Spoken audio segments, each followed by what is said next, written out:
Hey folks, thanks for checking out the channel today. I wanted to bring you guys an update on where I am on the renovation and updates I'm doing on my 78 VW Westfalia bus. So here's some shots of the interior soon after I got it. I cleaned it up, added some things here and there just to kind of get it ready to camp.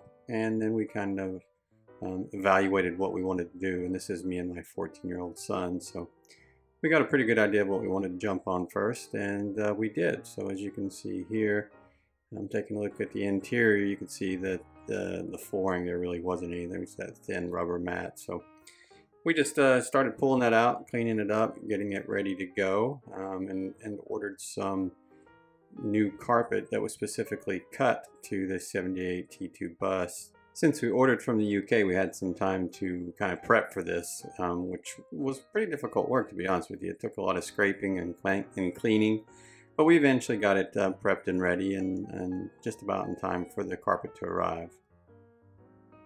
We also decided to take some liberties with the external paint job on the bus.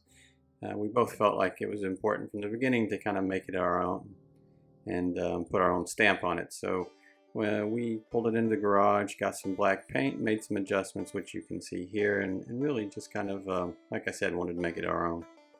So I'm going to walk you through some of the changes we did to the interior here. As you can see, put in a new vintage clock there in the dash, replace that third RPM gauge, put in all new carpet in the front cab, which I'm really happy with, looks sharp.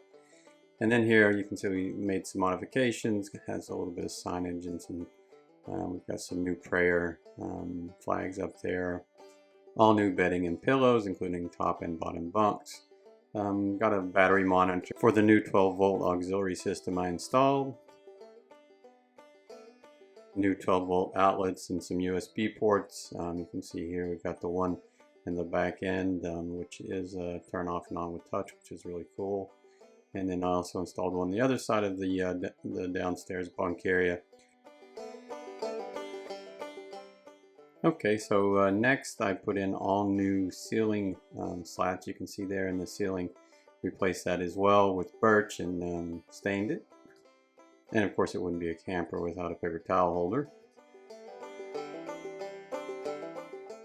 Now the 12-volt fridge that I had before was not hooked up or actually even connected inside anyways. It was just floating freely. So I fixed that, ran new wiring, ran it to the new auxiliary system. Have it nice and set and bolted in there safely. And with that, it's basically ready to go. So we took it to our first overnight up in Townsend, Tennessee, and here's just a quick walkthrough just to see it. You'll see there, that's actually an Android tablet that I've installed that has videos and things like that already that you can watch while you camp. So that's it. Next up, curtains coming soon. Keep watching. Thanks.